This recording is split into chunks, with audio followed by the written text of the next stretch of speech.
Card pen.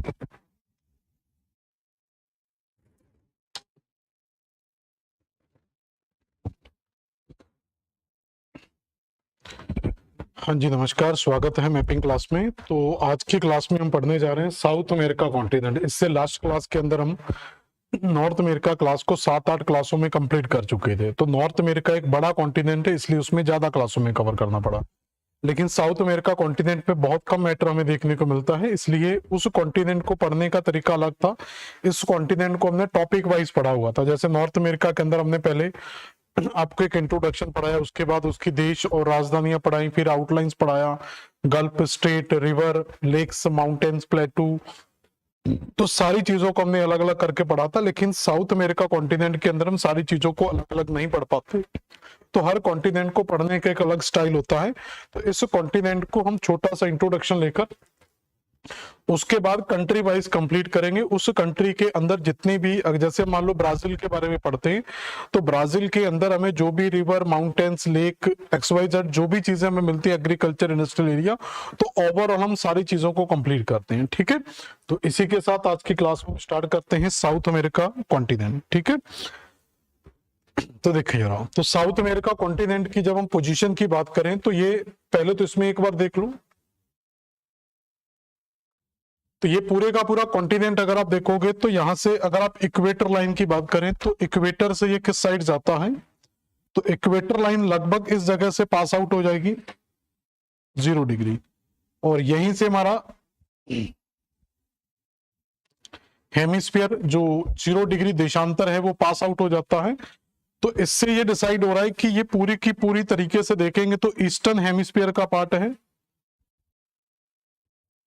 तो eastern hemisphere में आ रहा है। और इसका कुछ पार्ट यहां से अगर आप देखेंगे तो सदर्न हेमिस्फीयर में भी इसका पार्ट आता है, और थोड़ा सा पार्ट इसका नॉर्दर्न हेमिस्फीयर में भी आता है। तो ओवरऑल हम ये कह सकते हैं ये कॉन्टिनेंट 3 गोलार्धों में स्थित है। अगर हम देशांतर के अकॉर्डिंग देखें तो ये पश्चिमी देशांतर में आएगा, पश्चिमी देशांतरों में मतलब पश्चिमी गोलार्ध में आएगा। अगर अक्षांश की स्थिति से देखते हैं तो इसका अधिकांश विस्तार दक्षिणी गोलार्ध में है और कुछ विस्तार इसका उत्तरी गोलार्ध में मिलता है। तो ओवरऑल कह सकते हैं कि इसका विस्तार 3 गोलार्धों में है, उत्तरी गोलार्ध, दक्षिणी गोलार्ध और पश्चिमी गोलार्ध। ठीक है, तो 3 गोलार्ध याद रखना, उत्तरी गोलार्ध में, दक्षिणी गोलार्ध में, और इधर से जाएंगे तो पश्चिमी गोलार्ध में। दूसरा इसमें अगर हम देखें तो लास्ट टाइम हमने नॉर्थ अमेरिका को जब पढ़ा था तो नॉर्थ अमेरिका के अंदर हम एक शब्द पढ़ा था लैटिन अमेरिका, जिसमें हमने ये देखते हैं कि कनाडा और यूएसए, इन दोनों को मिलाकर अगर हम क्या पढ़ते हैं, एंग्लो अमेरिका। और उसके अलावा मेक्सिको से लेकर ये जो कंट्रीज हैं यहाँ पर टोटल 8 कंट्री यहां तक मिलती हैं, तो इन 8 कंट्रीज को हम कहते थे मिडिल अमेरिका। और इसमें से अगर मेक्सिको को हटा दें, केवल 7 कंट्रीज को काउंट करते हैं, तो उसको कह देते थे सेंट्रल अमेरिका। अब यहां पर लैटिन अमेरिका जो शब्द आता है, तो लैटिन अमेरिका का मतलब क्या है, तो लैटिन अमेरिका यहीं से स्टार्ट हो जाता है। तो मैक्सिको से ही हम स्टार्ट कर देते, तो मैक्सिको से लेकर total 8 country north America continent की ये आ जाएंगी। उसके अलावा यहाँ पर जितने भी कैरिबियन कंट्रीज हैं, कैरिबियन आइलैंड हैं, तो ये कैरिबियन सी के जितने भी आइसलैंड है ये इसके अंतर्गत इंक्लूड होते हैं। और उसके अलावा जो 12 देश हमारे साउथ अमेरिका के अंतर्गत आते हैं, तो 12 कंट्री साउथ अमेरिका की आपकी इसमें काउंट होती हैं। तो पूरे का पूरा साउथ अमेरिका एक तरीके से देखा जाए तो ये लैटिन अमेरिका का पार्ट है। तो साउथ अमेरिका किसका पार्ट है, हमारा पूरे का पूरा लैटिन अमेरिका का पार्ट है। ठीक है, और उत्तरी महाद्वीप से, और इसमें एक चीज और याद रखेंगे कि इसकी सीमा साउथ अमेरिका की सीमा नॉर्थ अमेरिका के साथ जुड़ी हुई है।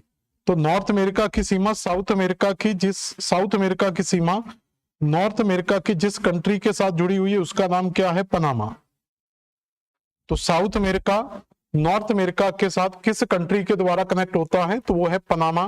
तो पनामा के द्वारा दोनों महाद्वीप एक दूसरे के साथ जुड़े हुए। जैसे यहां पर भी आप देखेंगे तो ये जो लास्ट पार्ट आपको जो दिखाई दे रहा है ये वाला, तो इस पार्ट की अगर हम बात करें तो इस कंट्री को कहा जाता है पनामा कंट्री। तो नॉर्थ अमेरिका कॉन्टिनेंट का पनामा और साउथ अमेरिका का कोलंबिया, ये दोनों एक दूसरे के साथ कनेक्ट होते हैं, तो दोनों चीजें याद रखना कि नॉर्थ अमेरिका की तरफ से जाएंगे तो पनामा कनेक्ट करेगा, और साउथ अमेरिका की तरफ से जाएंगे तो कोलंबिया टच करेगा, तो कोलंबिया और पनामा एक दूसरे को टच करेंगे। इसके बाद यहां पर अगर हम देखें तो इस कंट्री के बारे में कुछ इंट्रोडक्टरी बातें करें, तो उसके अंदर सबसे पहले आपको लोकेशन के बारे में याद रखना है। तो लोकेशन हम देख चुके थे कि इस पूरे कॉन्टिनेंट की जो लोकेशन है, क्योंकि विषुवत रेखा लगभग इस जगह से पास आउट हो जाती है और ये पूरी तरीके से पश्चिमी गोलार्ध में स्थित है। तो पहली चीज तो याद रखेंगे कि ये कहां पर स्थित है, पश्चिमी गोलार्ध में स्थित है। तो इसकी पूरी की पूरी जो सीमा है वो कहां पर आती है, पश्चिमी गोलार्ध। दूसरा तरीका लिखने का होता है कि इसको कह सकते हैं सदर्न हाफ ऑफ अमेरिका, क्योंकि अमेरिका का ही ये दक्षिणी हिस्सा है। या हम ये कह सकते हैं कि इसकी जगह आप ये लिख सकते हो, तो पहला विस्तार तो पश्चिमी गोलार्ध में है, इसके साथ साथ हम ये कह सकते हैं कि इसका कुछ विस्तार उत्तरी गोलार्ध में भी है और इसका कुछ विस्तार दक्षिणी गोलार्ध में भी है। लेकिन ज्यादा विस्तार अगर आपसे पूछा जाए तो कौन से विस्तार में है, दक्षिणी गोलार्ध में इसका ज्यादा विस्तार है, उत्तरी गोलार्ध में इसका कम विस्तार है। पूरा विस्तार इसका कहां पर है, पश्चिमी गोलार्ध में स्थित है। तो ये इसकी स्थिति याद रखेंगे। इसके बाद यहां पर अगर टोटल कंट्रीज की बात करें तो यहां पर अगर आप जाएंगे तो टोटल 12 देश आपको यहां पर मिलते हैं। तो इन पूरे कॉन्टिनेंट के अंदर कितने देश मिलते हैं, 12 देश। 12+1 याद रख सकते हो आप, क्योंकि यहां पर जो फ्रेंच गोयना कंट्री दी हुई है, इस फ्रेंच गोयना कंट्री के ऊपर फ्रांस का अधिकार है। तो यहां पर किसका अधिकार है, फ्रांस का अधिकार है, इसलिए ये एक स्वतंत्र देश नहीं है। अगर आप काउंट करेंगे तो टोटल 13 देश मिलेंगे। 13 में से 12 जो देश हैं वो स्वतंत्र देश हैं, एक देश क्या है, अधिकृत देश है जिस पर दूसरे देश का अधिकार है। तो कंट्रीज की अगर हम बात करें तो 12 इसके सॉवरेन संप्रभु राष्ट्र हैं और एक याद रखना यहां पर कि एक क्या है, इसका एक ऑक्युपाइड कंट्री है, अधिकृत देश है। तो एक इसमें अधिकृत देश मिलता है जिसका नाम क्या है, जिसको कहा जाता है, देखो नाम ही लिखा हुआ फ्रेंच गुयाना। तो जिसके नाम से ही क्लियर है क्या लिखा हुआ है, फ्रेंच गुयाना, जिसके ऊपर किसका अधिकार है, फ्रांस का अधिकार है। केयन इसकी राजधानी है, ठीक है। तो इसकी राजधानी का नाम क्या है, केयन। तो फ्रेंच गुयाना की राजधानी केयन है और इस पर किसका अधिकार है, तो हम कहेंगे कि इसके ऊपर फ्रांस का अधिकार है। फ्रांस ने यहाँ पर अपना कोरू प्रक्षेपण केंद्र वगैरह जो सारी चीजें यहाँ पर हमें फ्रेंच गुयाना के अंदर मिल जाती हैं। तो टोटल देशों की संख्या याद रखेंगे कि 12 है, जिसमें एक अधिकृत देश है। तो टोटल 13 देश यहाँ पर हमारे शामिल हो जाते हैं। इसके अलावा इसमें कौन कौन से देश आते हैं, उन देशों की अगर हम बात करें तो आपको सबसे पहले यहाँ पर कंट्री और कैपिटल्स के बारे में क्लियर होना चाहिए कि इसके अंतर्गत कौन कौन से देश और कौन कौन सी राजधानियां आती हैं, जिसमें हम पढ़ चुके हैं कि टोटल 12 देश आते हैं, एक अधिकृत देश आता है। तो यहां से अगर हम स्टार्ट करें तो इसके अंदर जो सबसे पहली कंट्री मिलती है, तो इसमें यहां पर आप देखेंगे ये ब्लिंक करेगा, तो यहां पर जो सबसे पहली कंट्री आपकी मिलती है उसको कहते हैं वेनेजुएला। तो पहली कंट्री का नाम याद रखेंगे वेनेजुएला। और उस वेनेजुएला की राजधानी की बात करें तो इसके उत्तरी हिस्से पर ही समुद्र के तट पर ऊपर कैरिबियन सागर है, तो कैरिबियन सागर के तट पर इसमें एक राजधानी क्षेत्र मिलता है जिसको कहते हैं काराकस। ऑयल प्रोडक्शन के लिए काफी ज्यादा फेमस है, तो काराकस इसकी राजधानी याद रखेंगे, स्टार बना लेंगे साथ में। अब वेनेजुएला से अगर आप इस तरफ जाते हैं जिसकी सीमा, तो यहां पर आप देखेंगे तो यहीं पर आपका नॉर्थ अमेरिका का पार्ट जुड़ा हुआ था। तो नॉर्थ अमेरिका की कौन सी कंट्री जुड़ी हुई है, यहां पर पनामा। तो इस पनामा कंट्री के साथ जुड़ा हुआ जो देश है उसका नाम है कोलंबिया। तो वेनेजुएला से हमें स्टार्ट करना है, तो वेनेजुएला से जैसे ही हम आगे जाएंगे तो अगले देश का नाम हमें क्या मिलता है, कोलंबिया देश। कोलंबिया की अगर हम बात करें तो कोलंबिया की राजधानी का नाम मिलता है बोगोटो। तो इसके आंतरिक भाग में अगर हम जाएंगे तो कोलंबिया की राजधानी बोगोटो में मिल जाएगी। कोलंबिया के बाद अगर आप जाएंगे तो छोटा सा देश यहां से मिल जाएगा, इसी जगह से इक्वेटर लाइन पास आउट हो जाएगी, इसी जगह से।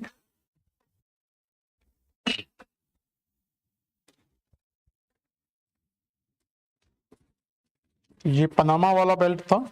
तो कोलंबिया की राजधानी का नाम बोगोटा याद रखेंगे। कोलंबिया के बाद बिल्कुल पश्चिमी हिस्से में अगर आप जाएंगे, छोटा सा देश दिया हुआ इक्वाडोर, काफी फेमस कंट्री है इक्वाडोर। इक्वाडोर की राजधानी की बात करें तो क्विटो आपको मिल जाएगी।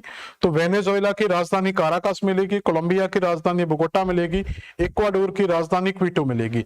इक्वाडोर से अगर आप नीचे जाते हैं तो इक्वाडोर के नीचे एक पतला सा पैर के स्टेप में एक देश मिलता है, तो इस पैर के नाम से आप इसका नाम याद रख सकते हैं पेरू। तो अगली कंट्री का नाम याद रखेंगे पेरू, और पेरू की राजधानी दी रहती है लीमा। तो ये पहले तो आपको ये कंट्रीज याद होनी चाहिए। तो सबसे पहले याद रखेंगे कि वेनेजुएला, वेनेजुएला पहले कंट्री याद करो। तो वेनेजुएला, वेनेजुएला से जाएंगे कोलंबिया, कोलंबिया से जाएंगे इक्वाडोर, इक्वाडोर से जाएंगे पेरू। वेनेजुएला की राजधानी काराकस, कोलंबिया की राजधानी याद रखेंगे बोगोटा, इक्वाडोर की राजधानी याद रखेंगे क्वेटो और पेरू की राजधानी याद रखेंगे लीमा। इस पेरू से अगर आप नीचे जाएंगे तो पश्चिमी तट के सारे देखेंगे आप, एक पतली सी कंट्री मिलती है तो जिसका नाम ही चिली है, चिली की तरह ये दिखाई दे रहा है। तो उत्तर से दक्षिण की ओर ये पूरे का पूरा जो देश मिलता है इसको कहा जाता है चिली। और इसी चिली की जो राजधानी है इसके 3 पार्ट होते हैं। इसको उत्तरी चिली बोला जाता है, इसको मिडिल चिली बोला जाता है और उसके नीचे वाले भाग को दक्षिण चिली के नाम से जाना जाता है। तो मध्य वाले भाग के अंदर आप जाएंगे तो एटलस में देखेंगे तो इसी मध्य वाले भाग के अंदर चिली की राजधानी में मिल जाएगी सैंटियागो। तो चिली की राजधानी का नाम क्या है? सैंटियागो। और चिली के बाद अगर आप इस साइड जाते हैं तो इस साइड आप देखेंगे तो यहां पर आपको एक देश मिलेगा जिसका नाम है अर्जेंटीना। अर्जेंटीना की राजधानी भी बिल्कुल आपको दक्षिणी भाग पर, ये मध्य वाले भाग के अंदर मिल जाएगी जिसका नाम है ब्यूनस आयरस। तो अर्जेंटीना की राजधानी याद रखेंगे ब्यूनस आयरस। तो एक बार शुरू से देख लें तो वेनेजुएला स्टार्ट करेंगे, Venezuela, Colombia, Ecuador, Peru, Chile, Argentina. इस अर्जेंटीना के थोड़ा सा ऊपर जाएंगे तो अर्जेंटीना के ऊपर आपको एक छोटा सा देश मिल जाएगा जिसका नाम है उरुग्वे। यहाँ पर छोटा सा देश, तो इसको किस नाम से जाना जाता है? उरुग्वे के नाम से। और उरुग्वे की अगर राजधानी आप देखेंगे तो आपको मिल जाएगी मोंटेवीडियो। तो उरुग्वे की राजधानी दोस्तों याद रखेंगे मोंटेवीडियो। देखो जब तक हमें राजधानी और देश याद नहीं होता तो हम अंदर की किसी भी चीज को बहुत अच्छे से कवर नहीं कर पाते। तो पहला प्रयास करना है कि हमें देश और राजधानियों को बहुत अच्छे से तैयार करें। अगर देश और राजधानियां बहुत अच्छे से तैयार हैं तो आप आसानी से अंदर की चीजों को बहुत अच्छे से सेट कर सकते हैं। करंट अफेयर्स, इंटरनेशनल रिलेशन के साथ इसको कनेक्ट कर सकते हैं। तो उरुग्वे की राजधानी क्लियर होगी मोंटेवीडियो।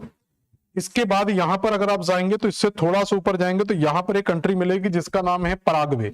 तो उरुग्वे के ऊपर जो कंट्री मिलती है उसका नाम है पराग्वे, जिसकी राजधानी का नाम मिलता है असेंशन। और इसके बाद ऊपर अगर हम जाएंगे तो आपको मिलेगा बोल्विया, और बोल्विया की राजधानी का नाम मिलेगा लापाज। तो ये कुछ कंट्रीज हो गई। और उसके अलावा सबसे बड़ी कंट्री की अगर हम बात करेंगे तो उसका नाम है ब्राजील। तो साउथ अमेरिका में सबसे बड़ी कंट्री का नाम क्या मिलता है? ब्राजील। और ब्राजील की राजधानी जो मिलती है वो है ब्राजीलिया। हालांकि इसकी 3 राजधानी क्षेत्र रहे, तो जब हम ब्राजील को पढ़ेंगे उसके सारे राजधानी आपको बता देंगे। तो ब्राजील की राजधानी का नाम क्या मिलता है? ब्राजीलिया, ब्राजील की राजधानी है। तो ये कुछ बड़े बड़े देश हो गए जिसमें Venezuela, Colombia, Ecuador, Peru, Chile, Argentina, Uruguay, Paraguay, Bolivia और ब्राजील। इसके बाद इस वाले पार्ट में जाएंगे तो यहाँ पर आपको 3 कंट्री दिखाई देंगी इस जगह पर। तो इसमें जो सबसे पहला पार्ट मिलता है इसको कहा जाता है फ्रेंच गुयाना। फ्रेंच गुयाना पर हम पढ़ चुके थे कि फ्रेंच गुयाना की जो राजधानी उसका नाम है केयन, और इस फ्रेंच गुयाना पर फ्रांस का अधिकार है। तो ये भी याद रखेंगे कि फ्रेंच गुयाना पर किसका अधिकार है? फ्रांस का अधिकार है। फ्रेंच गुयाना से अगर आप ऊपर जाते हैं तो यहां पर हमें मिल जाता है सूरीनामा। तो फ्रेंच गुयाना के ऊपर जो देश मिलेगा उसका नाम है सूरीनामा, और सूरीनामा की राजधानी मिलेगी पारामैरिबो। तो पारामैरिबो सूरीनामा की राजधानी है। और इसके ऊपर एक छोटा सा देश मिलेगा जिसको कहा जाता है गुयाना, और गुयाना की राजधानी मिल जाती है आपकी जॉर्ज टाउन। तो गुयाना की राजधानी का नाम क्या है? George town. तो इस तरीके से अगर आप इनको काउंट करेंगे तो टोटल 12 देश हमें यहाँ पर मिलते हैं। ठीक है, तो यहाँ पर एक बार देख सकते हो तो जिसमें सिर्फ 13वां जो देश है वो फ्रेंच गुयाना है, जिसको स्वतंत्र देश में शामिल नहीं करते। इसको एक फ्रेंच सिटी के रूप में हम जानते हैं। तो सबसे पहले आप कोशिश करेंगे कि हमें साउथ अमेरिका के पूरे देश और उनकी कैपिटल्स बहुत अच्छे से तैयार होनी चाहिए। ठीक है, तो ये सारे के सारे देशों के नाम हैं आपके सामने। जैसे वेनेजुएला की राजधानी काराकस थी, कोलंबिया की राजधानी बोगोटा, इक्वाडोर की क्विटो हमने पढ़ा था, पेरू की राजधानी लीमा, चिली की राजधानी सैंटियागो, अर्जेंटीना की राजधानी हमने पढ़ा था ब्यूनस आयरस, और उरुग्वे की राजधानी थी मोंटेवीडियो, पराग्वे की राजधानी असेंशन, बोल्विया की राजधानी लापाज, ब्राजील की राजधानी ब्राजील। फ्रेंच गुयाना यहाँ पर लिखना नहीं है क्योंकि वो एक स्वतंत्र देश नहीं है। और उसके अलावा सूरीनामा की राजधानी पारामैरिबो और गुयाना की राजधानी जॉर्ज टाउन। लेकिन यहाँ पर एक चीज हमें और समझनी है, देखें जरा, इन सारे देशों के अंदर अगर आप देखोगे तो लगभग सारे देश अगर आप देखेंगे तो समुद्री सीमाओं को टच करते हैं। तो सभी देशों की सीमा समुद्री सीमाओं को टच करती है। तो जैसे हमने नॉर्थ अमेरिका कॉन्टिनेंट जब हम पढ़ते हैं तो नॉर्थ अमेरिका कॉन्टिनेंट के अंदर कोई भी सिंगल देश भी लैंड लॉक्ड कंट्री नहीं है। तो नॉर्थ अमेरिका में कोई भी देश ऐसा नहीं है, क्योंकि जो 10 देश हम Canada, USA, Mexico, Belize, Honduras, Guatemala, Salvador, Panama, तो ये जो सारे के सारे नॉर्थ अमेरिका के अंदर हम देश देखते हैं, 10 देशों की बात करते हो उसमें से कोई भी लैंड लॉक्ड नहीं हो। बाकी के बारे 13 देश जो थे वो कैरिबियन सागर में स्थित है, जिसमें Cuba, Jamaica, Haiti, Dominican Republic, Saint Kitts and Nevis, Antigua and Bermuda, ये सारे के सारे देश हमारे द्वीपीय देश हैं। तो इसलिए हम कह सकते हैं कि नॉर्थ अमेरिका में एक भी सिंगल लैंड लॉक्ड कंट्री नहीं है। तो आप यहां पर यह बताएं, क्या साउथ अमेरिका में कोई लैंड लॉक्ड कंट्री है? अगर है तो वो कौन सी है?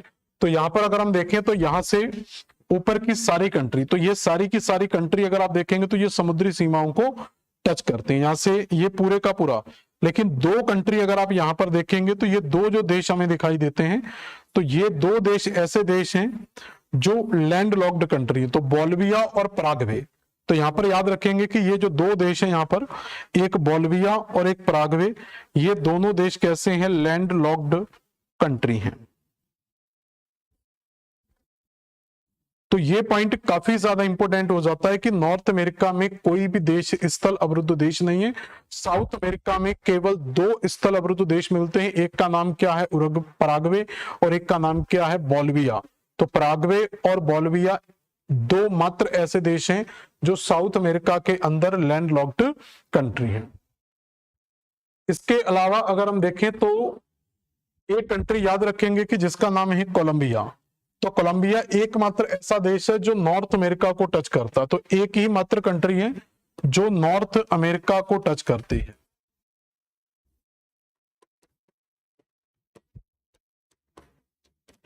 तो केवल एक कंट्री है जो नॉर्थ अमेरिका को टच करती है। नॉर्थ अमेरिका के भी किस कंट्री को टच करती है? पनामा के साथ ये स्पर्श करती है। बाकी के देशों की अगर हम बात करें तो वेनेजुएला, या सॉरी कोलंबिया, कोलंबिया ही एक ऐसा देश है जिसकी सीमा समुद्र के इस तरफ भी टच करती है और समुद्र के इस तरफ भी टच करती है। तो इस तरफ का जो क्षेत्र है वो पैसिफिक ओशियन का बेल्ट है, और इस तरफ का जो बेल्ट है वो अटलांटिक ओशियन का बेल्ट है। तो हम ये भी कह सकते हैं कि साउथ अमेरिका में एक ऐसी कंट्री है कोलंबिया जिसकी सीमा दोनों तरफ समुद्र को टच करती है। तो कोलंबिया में ही दूसरा पॉइंट याद रख लेना, ये अटलांटिक ओशियन और पैसिफिक ओशियन दोनों को स्पर्श करता है। अटलांटिक ओशियन को भी टच करेगा और पैसिफिक ओशियन को भी टच करेगा। बाकी के देश या तो इधर से पैसिफिक ओशियन को टच करते हैं या फिर बाकी के देश अटलांटिक ओशियन को टच करते हैं। अगर आप एटलस में पढ़ेंगे तो यहां पर आप ये बता सकते हैं कि कौन कौन से देश पैसिफिक ओशियन को टच करते हैं, और इस साइड से आप बता सकते हैं कि कौन कौन से देश अटलांटिक ओशियन को टच करते हैं, क्योंकि साउथ अमेरिका केवल दो ही महासागरों से घिरा हुआ है। हालांकि दक्षिणी महासागर का हिस्सा भी यहाँ पर काउंट किया जाता है, लेकिन दो मुख्य महासागर याद रखेंगे, एक हमारा यहाँ पर पैसिफिक ओशियन और एक है Atlantic ocean.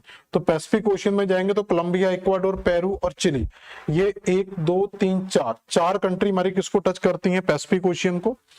Argentina, Uruguay, Brazil, French Guiana, Guyana, Suriname, Venezuela. तो 1 2 3 4 5 6 कंट्री हमारी टच कर जाती है किसको? अटलांटिक ओशियन को। और दो देश कैसे हैं? तो टोटल हमने देखा था कि इसके अंदर हमारे 12 देश हैं। तो टोटल देशों की संख्या कितनी थी? 12 देश। तो इन 12 देशों में 4 देश हमारे पैसिफिक ओशियन को टच कर जाते हैं।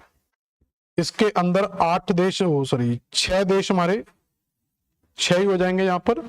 तो 1 2 3 4 5 6, और फ्रेंच गुयाना को ऐड करोगे तो 6 + 1 हो जाएगा। तो फ्रेंच गुयाना को अलग से याद रख लेना।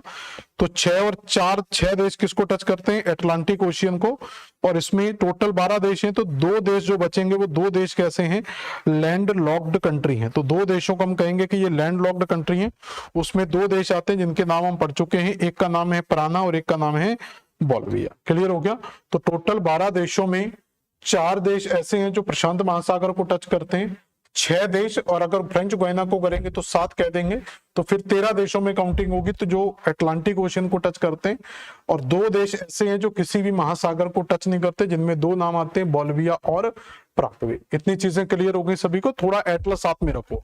एटलस साथ में रखोगे तो जितनी चीजें मैं आपको करवा रहा हूं ये सारी की सारी चीजें आप एटलस के साथ याद भी रख सकते हैं। तो जल्दी इसको नोट करें एक बार।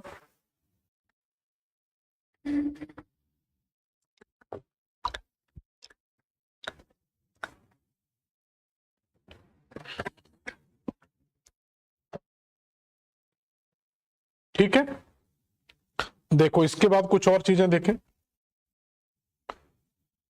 तो यहां पर देखते हैं इक्वेटर लाइन पासेस थ्रू। तो जो हमने यहां पर देश देखे थे, तो इन्हीं देशों में, तो देखो साउथ अमेरिका की अगर हम बात करेंगे तो यहां से कर्क रेखा नहीं गुजरेगी।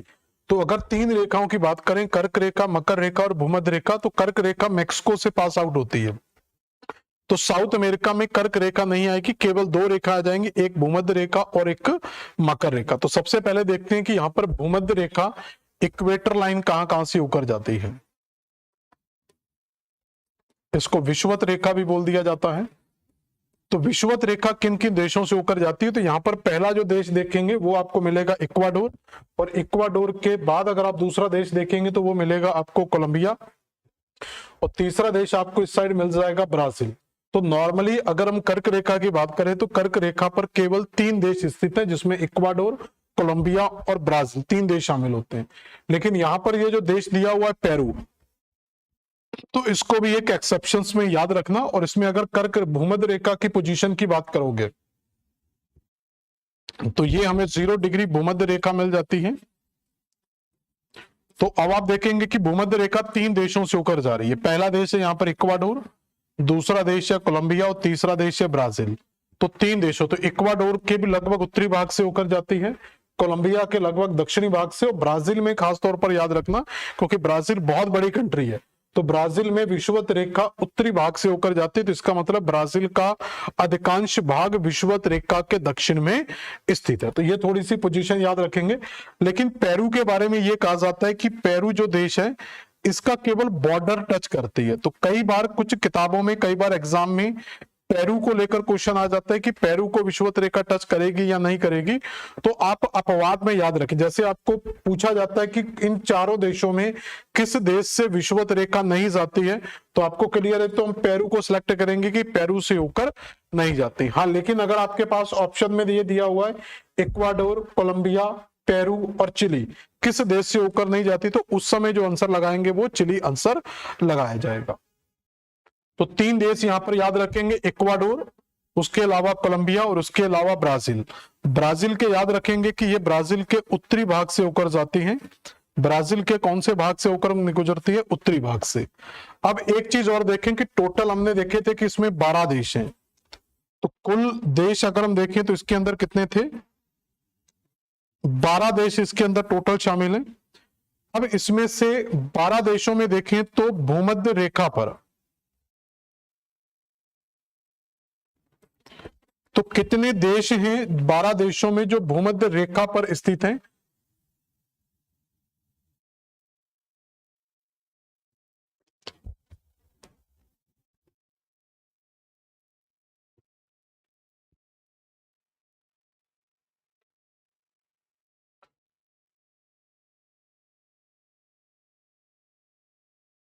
ठीक है, तो इसमें अगर हम देखें तो 12 देशों में कितने देश हैं जो भूमध्य रेखा पर स्थित है? तो भूमध्य रेखा पर स्थित देशों की बात करोगे तो केवल हम ये कह सकते हैं कि भूमध्य रेखा पर 3 देश स्थित हैं। एक मिनट, इसको दोबारा से लिखते हैं। तो पेरू को याद रखेंगे, तो पेरू के बारे में यहां पर याद रखना, तो जो पेरू देश है इसकी केवल सीमा को स्पर्श करती है। तो भूमध्य रेखा पर कितने देश स्थित हो गए? 3 देश। पेरू को अपवाद में याद रखेंगे। अगर आपसे यह पूछा जाए कि कितने देश हैं जो पूरी तरीके से विषुवत रेखा के उत्तर में स्थित है, तो उत्तर में स्थित देशों में देखेंगे तो पहला देश हमें यहां पर वेनेजुएला मिल जाएगा, दूसरा जो देश मिलेगा वो हमें गुयाना मिल जाएगा, और इसके अलावा तीसरा देश देखेंगे तो सूरीनामा मिल जाएगा, और चौथा देखें तो यहां पर यह देश कौन सा था? फ्रेंच गुयाना, इसका नाम क्या था? सूरीनामा। ठीक है, और यह था हमारा केवल गुयाना, और इसका नाम क्या था? वेनेजुएला। तो यहां पर यह चीज याद रखना है कि भूमध्य रेखा पर स्थित देशों की संख्या 3+1 होगी, और भूमध्य रेखा के उत्तर में, भूमध्य रेखा के उत्तर में स्थित देशों की संख्या कितनी जो पूरी तरीके से भूमध्य रेखा के उत्तर में है, तो उसमें हम बोलेंगे कि 4 देश है। फ्रेंच गुयाना एक अपवाद है यहाँ पर, जो एक स्वतंत्र देश नहीं है, लेकिन देशों की संख्या में काउंट करेंगे तो टोटल हम कह सकते हैं कि 4 देश है जो भूमध्य रेखा के उत्तर में स्थित है। फिर क्वेश्चन आता है कि ऐसे कितने देश हैं जो पूरी तरीके से भूमध्य रेखा के दक्षिण में स्थित है। तो पेरू को यहां पर काउंट कर भी सकते हैं, यहां पर अगर पेरू को काउंट करते हैं तो फिर दक्षिण में काउंट नहीं करेंगे। तो दक्षिण में कितने देश हैं उनकी जरा देखें। तो दक्षिण में, भूमध्य रेखा के दक्षिण में, 0 डिग्री के दक्षिण में, तो दक्षिण के अंदर देशों की अगर हम बात करें तो बोल्विया एक देश मिल जाएगा, उसके अलावा दूसरा देश हमें ये मिल जाएगा, तीसरा देश उरुग्वे मिल जाएगा, चौथा अर्जेंटीना मिल जाएगा और 5वां चिली मिल जाएगा। तो 5 देश ऐसे हैं, इनके नाम एक बार आप देख लेना सारे एटलस में, मैं लिखा चुका हूं लास्ट क्लास में सारे नाम। तो 5 देश ऐसे हैं जो भूमध्य रेखा के दक्षिण में। तो 5 countries in the south of equator, 4 countries in the completely in the north of equator. तो 9 देशों की संख्या ये होती है। और उसके अलावा तो 9 देश आपके होते हैं और 3 देश कर्क रेखा पर स्थित होते हैं। तो टोटल 12 से 13 देशों की संख्या यहां पर कंप्लीट हो जाती है। ठीक है, क्लियर हो गया। तो ये चीजें रटनी नहीं है। एटलस के ऊपर अगर आप कमांड करोगे तो आपको पता होना चाहिए कि कौन सा कर्क रेखा के उत्तर में है, क्योंकि आगे जाके क्लाइमेट वगैरह जब पढ़ते हैं तो बहुत सारी चीजें आपको काम आती हैं। इसके अलावा दूसरा क्वेश्चन आता है ट्रॉपिक ऑफ कैप्रिकॉर्न पर, मकर रेखा पर, कि मकर रेखा किन देशों से होकर जाती है। तो कर्क रेखा तो निकलेगी ना यहाँ पर। तो यहां पर हम भूमध्य रेखा देख चुके हैं कि भूमध्य रेखा कहां से होकर जाती है। अब मकर रेखा जो होगी वो दक्षिणी भाग से होकर गुजरेगी। तो मकर रेखा पर स्थित देशों की अगर हम बात करें तो इसमें सबसे पहला देश मिलता है चिली, चिली के बाद दूसरा देश मिलता है अर्जेंटीना, अर्जेंटीना के बाद मिलता है यहाँ पर पराग्वे, और पराग्वे के बाद मिलता है यहाँ पर ब्राजील। तो यहां पर अगर हम मकर रेखा की बात करोगे तो मकर रेखा कैप्रिकॉर्न किन देशों से होकर जाती है। तो उसमें भी एक हो गया चिली देश, दूसरा अर्जेंटीना, तीसरा पराग्वे, चौथा ब्राजील। तो 4 देश हैं जहां से मकर रेखा होकर गुजरती है। और इसमें भी याद रखना कि चिली और अर्जेंटीना के उत्तरी भाग से होकर गुजरेगी, नॉर्थ अर्जेंटीना और नॉर्थ चिली से होकर जाएगी। और पराग्वे में तो याद नहीं रखना, छोटी कंट्री है। ब्राजील में याद रखेंगे तो इसके दक्षिणी भाग से होकर जाती है। तो ब्राजील में भूमध्य रेखा उत्तरी भाग से होकर जाती है और मकर रेखा ब्राजील के दक्षिणी भाग से होकर जाती है। तो 4 देश तो मकर रेखा पर स्थित हैं। अब मकर रेखा के उत्तर में कितने देश हैं, तो यहां से आप याद रखेंगे तो 4 तो मकर रेखा पर हो गए। तो मकर रेखा के उत्तर में, यहां से एक बहुत बड़ा प्यारा क्वेश्चन निकलेगा अभी। तो मकर रेखा के उत्तर में कितने देश हैं। तो उत्तर में देखो ब्राजील तो काउंट होगा नहीं, ये मकर रेखा पर है, पराग्वे भी मकर रेखा पर, अर्जेंटीना भी मकर रेखा पर है, चिली भी। तो पहला देश मिलेगा हमें यहाँ पर ये, जिसका नाम होगा पराग्वे। दूसरा देश है यहाँ पर पेरू, तीसरा देश मिलेगा इक्वाडोर, चौथा कंट्री कोलंबिया, 5वां वेनेजुएला, 6वां गुयाना, 7वां सुरीनामा और 8वां फ्रेंच गुयाना। तो मकर रेखा के उत्तर में जो देश हैं वो कितने हो गए, 8 देश। तो यहां पर इस देश की अगर हम बात करते हैं तो याद रखना जब हम पूरे काउंट करेंगे तो 13 देशों से काउंट करेंगे। तो 8 और 4 12 देश तो ये हो गए। तो इसका मतलब हुआ कि टोटल अगर हम 13 देश यहां पर लेकर चल रहे हैं तो मकर रेखा के दक्षिण में, यहां पर क्लियर करना कि मैं 13 देशों, मतलब इस फ्रेंच गुयाना वाले को काउंट करके हम पढ़ते हैं, कंट्री 12+1 है, इसलिए हम तो जब पूरे की बात करेंगे तो 8 यहां पर लेने का मतलब 7+1 ले रहे हैं हम। 7 तो मुख्य देश ले रहे हैं और एक इसमें ऑक्युपाइड कंट्री को भी काउंट करते हैं। तो मकर रेखा के दक्षिण में अंदाजे से मैं लिख सकता हूं कि केवल एक देश होगा, क्योंकि टोटल 12 या 13 देश है, जिसमें से 4 देश तो मकर रेखा पर स्थित है, 8 या 7 देश हमारे मकर रेखा के उत्तर में स्थित है, तो दक्षिण में स्थित केवल एक देश है। तो आप बता सकते हैं, तो यहां से एक प्यारा क्वेश्चन बनता है कि साउथ अमेरिका का एकमात्र ऐसा देश जो पूरी तरीके से मकर रेखा के दक्षिण में स्थित है। क्लियर हुआ? Only one country of the South America is completely located in the south of tropic of Capricorn. तो कौन सा देश है जो कैप्रिकॉर्न के दक्षिण में स्थित है? तो दोस्तों यहां पर केवल एक ही देश मिलेगा, उस देश का नाम यहां पर दिया हुआ है उरुग्वे।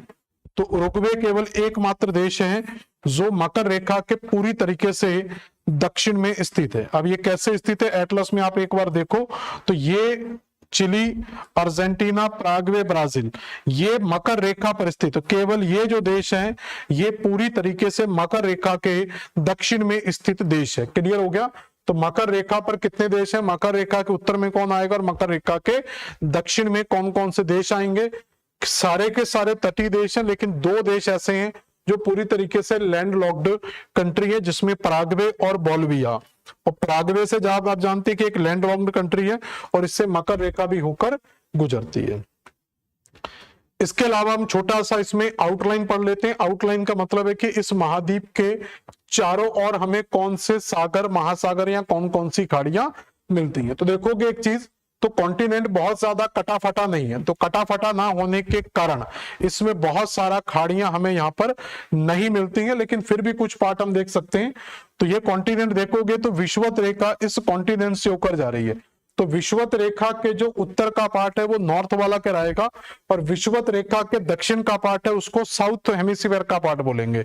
तो इस साइड जो पूरे का पूरा महासागर आता है उसको कहते हैं प्रशांत महासागर, और इस साइड पूरे का पूरा जो महासागर आता है उसको कहते हैं अटलांटिक महासागर, और दक्षिणी हिस्से पर जो महासागर टच करता है उसको कहते हैं दक्षिणी महासागर।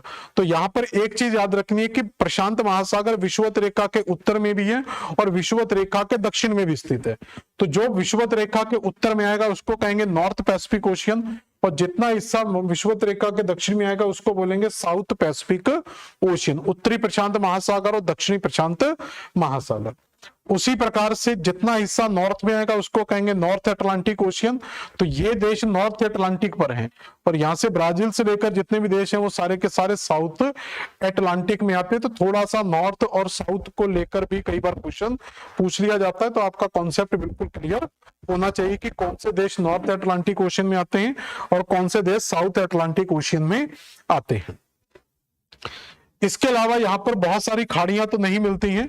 यहां पर याद होगा कि हमने जब नॉर्थ अमेरिका पढ़ा था तो नॉर्थ अमेरिका में ये जो कंट्री है यहाँ पर एक सी पढ़ा था हमने, कैरिबियन सागर। तो यहाँ पर कैरिबियन सागर की सीमा भी हमारी कोलंबिया, वेनेजुएला इन देशों को टच कर जाती है। और इसी वेनेजुएला के उत्तर में हमने ए, सी, बी, अरूबा, करकाओ और बनारी तीन देश पढ़े थे जो इसी वेनेजुएला के पास में स्थित है, और तीनों देशों पर नीदरलैंड का अधिकार है जो लेजर एंटलीज के द्वीप थे। इसी कैरिबियन सी के यहां पर जाएंगे तो इस जगह पर आपको एक खाड़ी मिलती है, इस जगह पर। तो कैरिबियन सागर में दक्षिण में एक खाड़ी मिलती है जिसको कहते हैं डेरियन की खाड़ी। इसी खाड़ी से हम यहाँ पर जो पनामा है, तो पनामा नहर को क्रॉस करके इस साइड जब हम जाते हैं तो पनामा की खाड़ी मिल जाती है। तो डेरियन की खाड़ी से पनामा नहर को क्रॉस करके हम पनामा की खाड़ी में इंटर कर जाते हैं। इसके अलावा यहाँ पर जो वेनेजुएला वाला पार्ट है, तो वेनेजुएला के इस सेक्शन में अगर हम जाएंगे, ये जो कटा हुआ अंदर की ओर पार्ट है इसको कहते हैं गल्फ ऑफ वेनेजुएला, वेनेजुएला की खाड़ी। तो एक तो हमें कोलंबिया के पास में डेरियन की खाड़ी मिल जाती है, और वेनेजुएला के पास में जाएंगे तो वेनेजुएला की खाड़ी मिल जाएगी। इसके अलावा इस सारे क्षेत्र के अंदर कोई भी खास जो है वो नहीं मिलता हमें। जैसे यहां पर जाएंगे तो एक नदी का, तो यहाँ पर ओरिनिको नदी मिल जाती है, तो ओरिनिको नदी का डेल्टा मिल जाएगा ज्यादा से ज्यादा। और यहाँ पर ये जो कटा फटा पार्ट आपको दिखाई दे रहा है ये अमेजन का डेल्टा है, तो यहाँ पर ज्यादा से ज्यादा हमें अमेजन का डेल्टा मिल जाएगा, इससे ज्यादा नहीं मिलेगा। इसके अलावा यहाँ पर एक गल्फ ऑफ सेल्वाडोर करके मिल जाता है, यहाँ पर उसको याद रख सकते हैं, गल्फ ऑफ सेल्वाडोर, ये याद रख लेना। उसके अलावा अगर उरुग्वे के आप नीचे जाते हैं इस जगह पर, तो उरुग्वे के बिल्कुल नीचे एक खाड़ी मिलती है जिसको कहते हैं डी प्लाटा या रियो डी प्लाटा की खाड़ी। ये आप एटलस में देखोगे तो आपको मिल जाएगी, फिजिकल पॉलिटिकल दोनों एटलस में चेक किया करो। तो उरुग्वे के बिल्कुल दक्षिण में मिल जाएगी रियो डी प्लाटा की खाड़ी। इसके बाद आप ये अर्जेंटीना को जो पार्ट देखेंगे ये काफी ज्यादा कटा फटा है, तो इसी के अंदर यहां पर अगर आप जाएंगे तो यहां पर आपको मिल जाएगी बहिया ब्लंका की खाड़ी, और बहिया ब्लंका की खाड़ी के नीचे यहां पर अगर हम जाते हैं तो मिल जाते हैं गल्फ ऑफ सान मांटियास, और इसके नीचे अगर हम ये वाला सेक्शन में जाते हैं तो इसको कहते हैं ग्रांडे बे। तो चार खाड़ियां, बाकी और भी छोटी छोटी यहाँ पर चीजें मिल जाती हैं, तो उनको हम अर्जेंटीना के साथ कवर कर लेंगे। तो अभी केवल इतना याद रख लो कि अर्जेंटीना में रियो डी ला प्लाटा की खाड़ी अर्जेंटीना और उरुग्वे के बीच में, उसके नीचे बहिया ब्लंका की खाड़ी, ठीक है, उसके नीचे सान मांटियास की खाड़ी, और उसके नीचे मिलता हमें ग्रांडे बे। इसके बाद यहां पर अगर आप देखेंगे तो ये बहुत कटा फटा भाग है, इस जगह पर बहुत ही कटा फटा पार्ट हमें मिलता है। तो इस कटे फटे भाग के बीच में यहां पर, तो इसके बीच में एक जल संधि मिलती है जिसको कहते हैं मैगलन स्टेट। तो ये मैगलन स्टेट याद रखना, या मैगलन भी बोल देते हैं। तो मैगलन जल संधि इसी चिली और अर्जेंटीना के टूटे फूटे भागों के अंदर फंसी हुई है। और मैगलन स्टेट के ऊपर जाएंगे तो यहां पर एक छोटी सी खाड़ी मिल जाती है जिसको कहते हैं गल्फ ऑफ पिनास। और पिनास के ऊपर फिर ये कटा हुआ भाग है, यहां पर भी एक खाड़ी मिल जाती है जिसको कहते हैं क्रोकावाडो की खाड़ी, गल्फ ऑफ क्रोकावाडो। तो ये छोटी छोटी आउटलाइंस की चीजें आपको याद रखनी है। ऊपर गल्फ ऑफ डेरियन है, गल्फ ऑफ वेनेजुएला है, ओरिनिको का बेसिन है, अमेजन नदी का डेल्टा है, गल्फ ऑफ सेल्वाडोर है, रियो डी प्लाटा, बहिया ब्लंका, गल्फ ऑफ सान मार्टियस, ग्रांडे बे। और मैगलन जल संधि इसके सबसे दक्षिण में मिलती है। उसके बाद गल्फ ऑफ पिनास है, गल्फ ऑफ क्राकोवेडो है। तो इस तरीके से ये छोटी सी आउटलाइन कंप्लीट होती है। इसके इस साइड जाएंगे तो पेरू और चिली की सीमा के पास में यहां पर पेरू चिली ट्रेंच मिल जाता है। पेरू चिली ट्रेंच, ट्रेंच मतलब एक खाड़ी टाइप की मिल जाती है जिसको कहते हैं पेरू चिली की खाड़ी या पेरू चिली ट्रेंच। तो इस तरीके से छोटा सा महाद्वीप है और इसकी छोटी सी आउटलाइन कंप्लीट होती है। लेकिन बहुत इंपॉर्टेंट है ये वाला पार्ट, इसको थोड़ा अच्छे से एटलस में देखो और बार बार इस पर प्रयास करो। अब यहां पर तो यहां तक की जो हमारी कहानी थी वो एक इंट्रोडक्टरी कहानी पूरी कंप्लीट होती है, जिसके अंदर हमने इस महाद्वीप के बारे में जान लिया कि ये महाद्वीप कौन से हेमिस्फीयर में स्थित है, इसमें कौन कौन से देश आते हैं, कौन सी राजधानी है, कहां से कर्क रेखा निकलती है, कहां से भूमध्य रेखा निकलती है, कहां से मकर रेखा निकलती है, भूमध्य रेखा पर कौन से देश हैं, मकर रेखा पर कौन से देश है, कौन से देश उत्तर में है, कौन से दक्षिण में है, कौन से स्थल अवरुद्ध लैंडलॉक्ड कंट्री है। और इसके साथ साथ हमने इसके चारों ओर की जो जलीय सीमा है उसके बारे में भी स्टडी कर लिया। अब हमें क्या करना होता है कि एक एक करके सारे देशों के बारे में दो दो चार चार पॉइंट पढ़ने होते हैं। इसमें ऐसा नहीं पढ़ सकते कि इसके अंदर हम आपको नदियों का टॉपिक अलग पढ़ा दें, क्योंकि दो चार नदियां पूरे कॉन्टिनेंट के अंदर है तो हम टॉपिक नहीं बना सकते।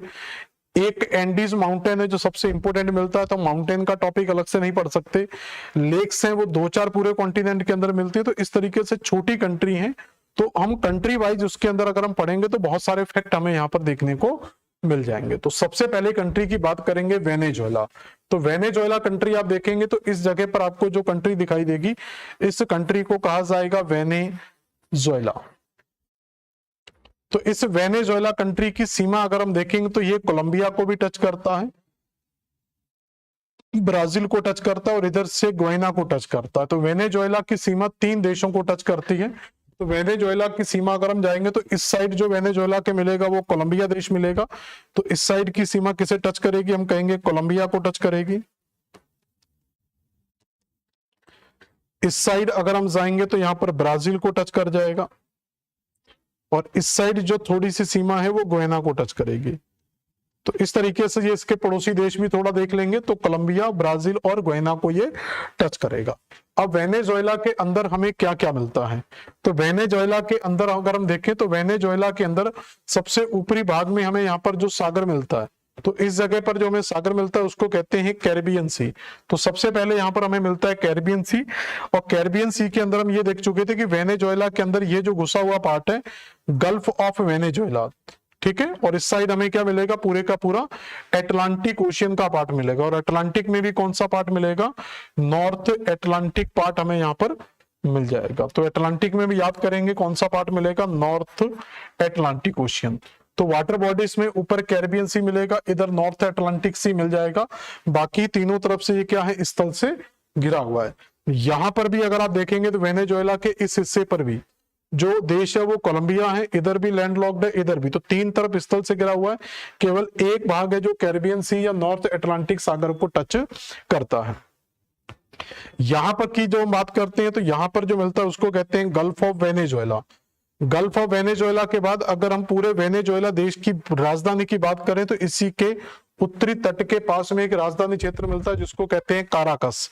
तो ये वेनेजुएला की खाड़ी और काराकस, मतलब ये कह सकते हैं कि वेनेजुएला का पूरा जो उत्तरी भाग है, तो वेनेजुएला का पूरा जो उत्तरी क्षेत्र ये खनिज संसाधन की दृष्टि से काफी ज्यादा महत्वपूर्ण है। इसलिए वेनेजुएला देश की गिनती तेल उत्पादक देशों में गिनी जाती है, अग्रणीय देशों में इसकी गिनती की जाती है।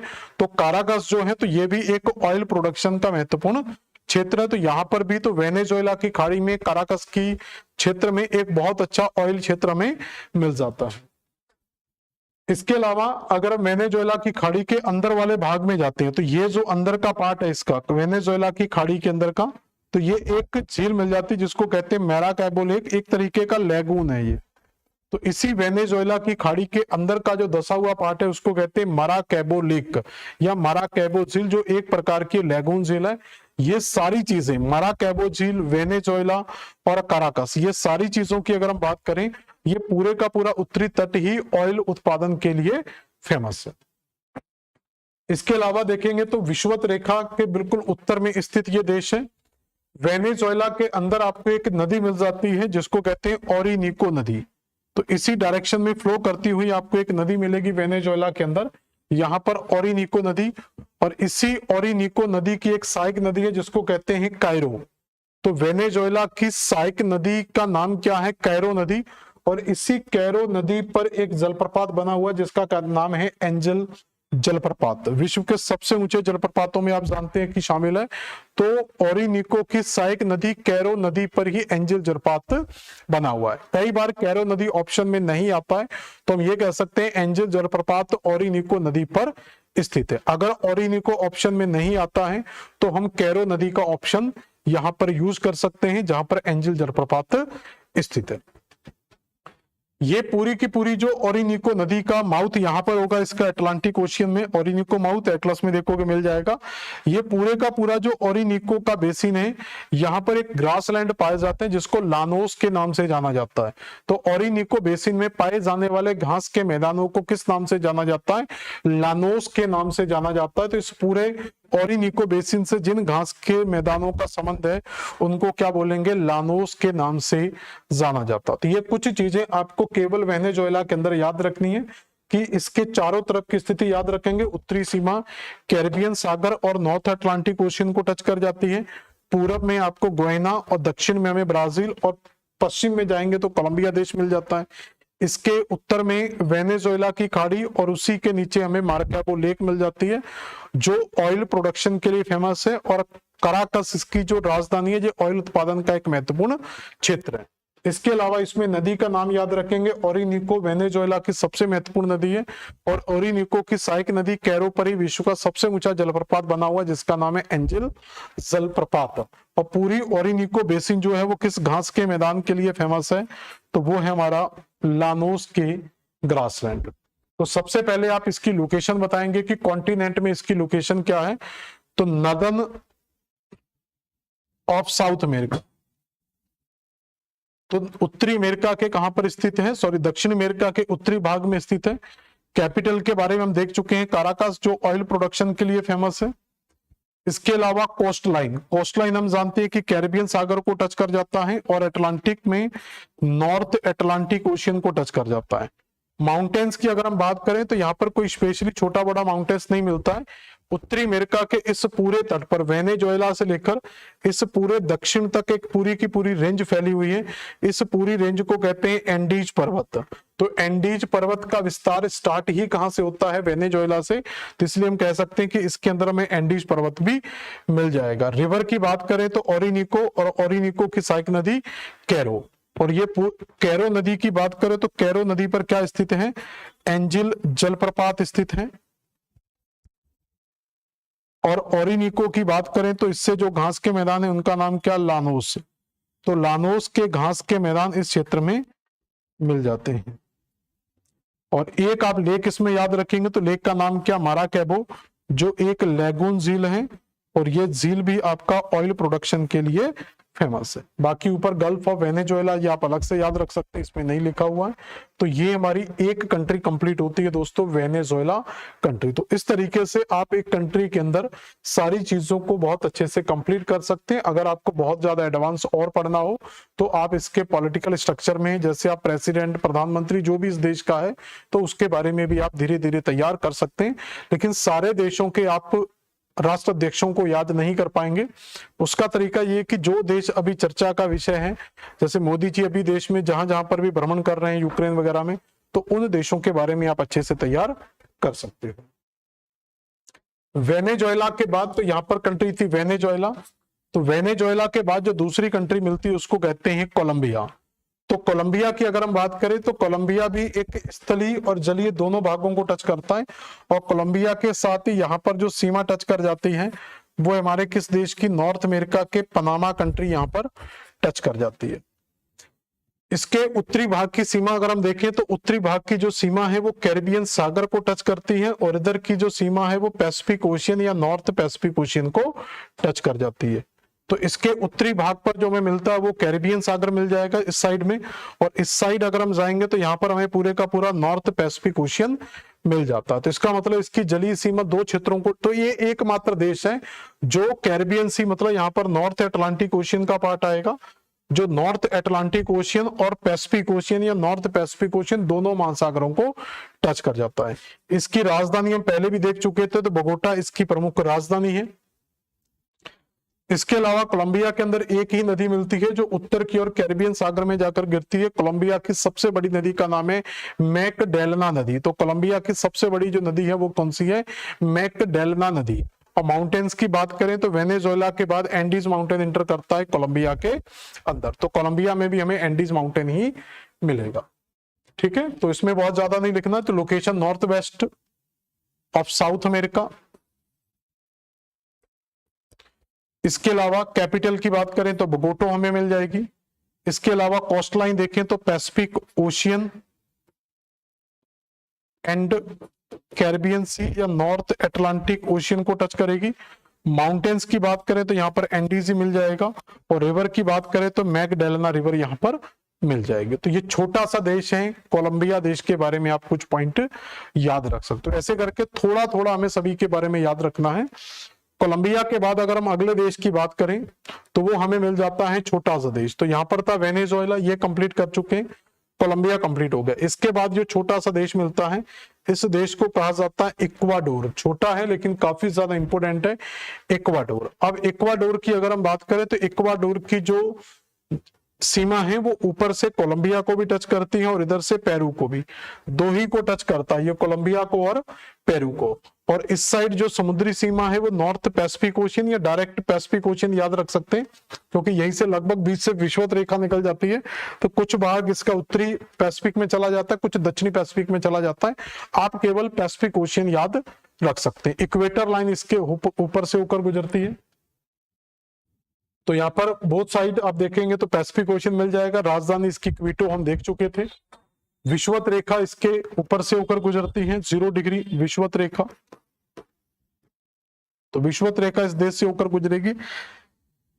इसके अलावा अगर हम देखें तो इसी देश के इस तरह पूर्वी क्षेत्र में, जैसे यहाँ पर ये पूर्वी टॉप है, तो इस क्षेत्र में एक हमें जगह मिल जाती है जिसका नाम है पॉन्ट पेरिनास। तो ये एक तरीके से कह सकते हैं कि पूरे कॉन्टिनेंट का सबसे पश्चिमी बिंदु है। तो पूरे अमेरिका, साउथ अमेरिका कॉन्टिनेंट का सबसे पश्चिमी बिंदु का नाम क्या है, पॉइंट पेरिनास। जो पॉइंट पेरिनास है ये कहां पर स्थित है, इक्वाडोर में स्थित है।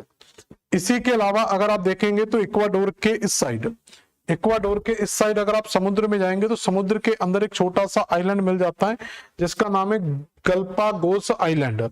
तो यहाँ पर गोएनो नाम की कुछ प्रजातियां पाई जाती हैं। तो गोएना नाम की जो पक्षी यहाँ पर पाए जाते हैं उनकी खाद के लिए काफी ज्यादा फेमस है। तो गल्पागोस आइलैंड इक्वाडोर का ही आइलैंड है जो इक्वाडोर के पश्चिम में स्थित है, ये याद रखेंगे। इसके अलावा इक्वाडोर के अंदर आप जाएंगे तो एंडीज माउंटेन यहां से भी होकर गुजरेगा, क्योंकि एंडीज हमारा वेनेजुएला से लगभग स्टार्ट हो जाता है। तो वेनेजुएला, कोलंबिया, इक्वाडोर, पेरू, इस तरीके से पूरा एंडीज माउंटेन है। तो इक्वाडोर के अंदर भी हमें एंडीज माउंटेन मिलेगा। एंडीज माउंटेन की दो चोटियां हैं जो इक्वाडोर में स्थित है। एक चोटी का नाम है कोटोपैक्सी और एक चोटी का नाम है चिम्बाराजो। कोटोपैक्सी की अगर हम बात करें तो ये एक सक्रिय ज्वालामुखी है, एक्टिव ज्वालामुखी है। और चिम्बाराजो की बात करें तो ये एक डोरमेंट ज्वालामुखी है या निष्क्रिय ज्वालामुखी है। तो कोटोपैक्सी यहाँ पर एक सक्रिय ज्वालामुखी और चिम्बाराजो एक शांत या सुसुप्त ज्वालामुखी यहाँ पर हमें मिल जाता। तो ये दोनों ही किसके पार्ट है, यहाँ पर याद रखेंगे, ये दोनों ही यहाँ से जो माउंटेन रेंज निकल कर जाती है उसका नाम क्या है, एंडीज माउंटेन। तो ये दोनों के दोनों ही एंडीज पर्वत श्रेणी के पार्ट है। तो ये कोटोपैक्सी और चिम्बाराजो को याद रखना। इनके बारे में जब हम आगे एंडीज माउंटेन पढ़ेंगे तो डिटेल से करवा देंगे। अभी केवल याद रखो कि कोटोपैक्सी और चिम्बाराजो जो एक ज्वालामुखी पर्वत है ये कहां पर स्थित है, इक्वाडोर में, और किसका पार्ट है, हम कह सकते हैं एंडीज माउंटेन का पार्ट है। इसके अलावा ये जो क्षेत्र आपको अंदर की ओर धसा हुआ दिख रहा है इसको कहते हैं ग्वाइकिल की खाड़ी। ये मोती उत्पादन के लिए फेमस है, या इसको एक मोती उत्पादन तो लिख लेना, इसको प्रशांत का मोती कहा जाता है। तो एक फैक्ट यहां पर मिलता है, पर्ल ऑफ पैसिफिक, प्रशांत का मोती। तो प्रशांत का मोती किसे कहा जाता है, तो इसी ग्वाइकिल की खाड़ी को प्रशांत के मोती के नाम से जाना जाता है। क्लियर हो गया इतना, तो ये याद रखेंगे। तो ये कुछ इक्वाडोर की छोटी छोटी कहानी हो गई, ठीक है। तो north west of south America इसकी पोजीशन है। इसके अलावा यहां पर अगर हम जाएं तो कैपिटल इसकी जो मिलेगी वो क्विटो है, ठीक है। कोस्ट लाइन केवल पैसिफिक ओशन को टच करती है, वेस्ट वाले पार्ट में टच करेगा, और माउंटेन्स एंडीज, और एंडीज पर इसकी दो चोटियां मिलती हैं, एक का नाम है कोटोपैक्सी और दूसरे का नाम है चिम्बाराजो। तो कोटोपैक्सी और चिम्बाराजो, कोटोपैक्सी, ठीक है, दो क्षेत्र में यहां पर मिल जाएंगे। और रिवर की बात करें तो इसी क्षेत्र में जो नदी मिलती है, याद रखना, वो केवल अमेजन नदी हमें इक्वाडोर के अंदर मिल जाती है। तो अमेजन का कुछ पार्ट है जो इक्वाडोर से होकर जाता है। तो अमेजन नदी का कुछ पार्ट है जो किससे जुड़ा हुआ है, इक्वाडोर के साथ जुड़ा हुआ है। तो केवल अमेजन नदी वैसे मोस्टली ब्राजील के अंदर मिलती है, लेकिन इन्हीं क्षेत्रों से होकर इसकी कुछ सहायक नदियां हैं जो अमेजन की यहां से होकर जाती है। मेन नदी ये ब्राजील की है, ठीक है। तो ब्राजील की मेन नदी है, लेकिन थोड़ा सा पार्ट इसका अमेजन का इसमें मिल जाता है। तो ये कहानी होती है इक्वाडोर की। तो वेनेजुएला कंप्लीट हो गया, कोलंबिया कंप्लीट हो गया, इक्वाडोर कंप्लीट हो गया। एक कंट्री और पढ़ते हैं अभी, पेरू। तो पेरू की अगर आप पोजीशन की बात करोगे तो सबसे पहले वेनेजुएला मिला, वेनेजुएला के नीचे कोलंबिया हमने पढ़ लिया, इक्वाडोर पढ़ लिया, और इसके नीचे जो चौथी कंट्री मिलेगी वो पैर की तरह दिखाई दे रही, जिसका नाम क्या, पेरू, जो इक्वाडोर, कोलंबिया, ब्राजील, बोलिविया और चिली, इन सारे देशों को टच करती है। और इधर की जो सीमा है वो पैसिफिक ओशियन को टच कर जाती है। तो इसकी अगर हम देखें तो राजधानी का नाम क्या, इसकी लीमा, और इस साइड जो सी मिलेगा उसका नाम क्या, पैसिफिक ओशियन। इसके इस साइड जो कंट्री मिलेगी वो इक्वाडोर मिलेगी, इस साइड जो देश मिलेगा वो कोलंबिया मिलेगा, इस साइड की जो बात है वो ब्राजील मिलेगा, दक्षिणी भाग चिली को टच करेगा, और इधर थोड़ा सा बोलिविया को टच करेगा, ठीक है। ये ज्यादा जरूरत नहीं होती इनको रटने की, लेकिन थोड़ा सा नॉलेज आपको क्लियर होनी चाहिए कि कौन सी चीज कहां पर है।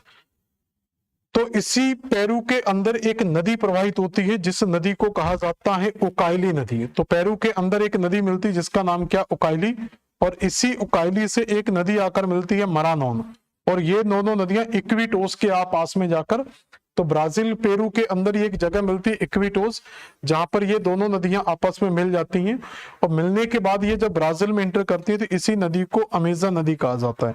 इसी की कुछ नदियां आपकी इक्वाडोर से भी निकल कर आती है, इसलिए इसको इक्वाडोर में भी हमने अमेजन नदी लिखा हुआ था। तो ये जरूर याद रखना, उकाइली और मैरानोन नदियां इक्विटोस में मिलने के बाद ही अमेजन नदी कहलाती हैं। तो एक तरीके से अमेजन नदी का उद्गम पेरू और इक्वाडोर देश से होता है, जो एंडीज पर्वत श्रेणी का भाग है। तो एंडीज पर्वत से ये नदी निकलकर आती है। इसके दक्षिणी भाग पर देखेंगे तो यहाँ पर एक बोलिविया की सीमा के साथ जुड़ी हुई झील है जिसको कहते हैं टिटिकाका। यहाँ पर देखोगे ये छोटा सा स्पॉट आपको जो दिखाई दे रहा है, इसी को कहते हैं टिटिकाका। तो टिटिकाका काफी ऊंचाई पर स्थित झील है, इसलिए इसको विश्व की सबसे ऊंची नौगम्य झील कहा जाता है। विश्व की सबसे ऊंची नेविगेबल लेक का नाम क्या है, टिटिकाका लेक। ये ऊंचाई पर इसलिए स्थित है क्योंकि यहाँ पर एक आपको बोलिविया का पठार मिलेगा। जब मैं बोलिविया पढ़ाऊंगा उस समय इसको दोबारा से पढ़ेंगे। तो बोलिविया के पठार में ही स्थित है आपकी लेक टिटिकाका, ठीक है। ये साउथ पैसिफिक ओशियन आ गया, तो इसकी लोकेशन हो गई south west, sorry western south America. और कैपिटल की बात करें तो लीमा हमने लिख चुके हैं, और कोस्ट लाइन केवल पैसिफिक ओशियन को वेस्ट में टच करता है। माउंटेन्स इसमें क्या मिल जाएगा, एंडीज। और नदियां अगर आपसे पूछा जाए तो काइली और मरानोन नदियों की याद रख सकते हैं, और इसका जो संगम है वो कहां पर है, इक्विनोस के पास में इसका संगम मिल जाता है, ठीक है। तो ये अमेजन नदी और इसका जो उद्गम है वो मैरानोन और उकाइली के नाम से होता है। तो ये आपका इक्वाडोर की वेनेजुएला की, पेरू की कहानी कंप्लीट होती है। तो आज की क्लास हम यहीं पर रखेंगे। इसके बाद की क्लास में जब हम जाएंगे तो वो आगे के जो देश हैं, जैसे आगे के देश हैं Chile, Argentina, Uruguay, Paraguay, Bolivia, Brazil, तो आगे की 1-2 क्लासों के अंदर हम बाकी के देशों को भी बड़ी आसानी से कंप्लीट कर लेंगे। तो एटलस के साथ थोड़ा सा पढ़ो और जिस तरीके से पढ़ाया जा रहा है उसी तरीके से पढ़ने का कोशिश करो। साथ में चाहो तो एक नोट्स बनाना स्टार्ट करो इसका। जिस क्लास को देखते हो केवल देखने से नहीं होगा, प्रॉपर जो मैटर आपको लिखाया गया उसको लिखो, एटलस में बार बार देखो और बिना देखकर आउटलाइन मैप के साथ इसकी प्रैक्टिस करो। एक दिन आपकी बहुत अच्छे से मैपिंग तैयार हो जाएगी। ठीक है, तो मिलते हैं नेक्स्ट क्लास में। धन्यवाद।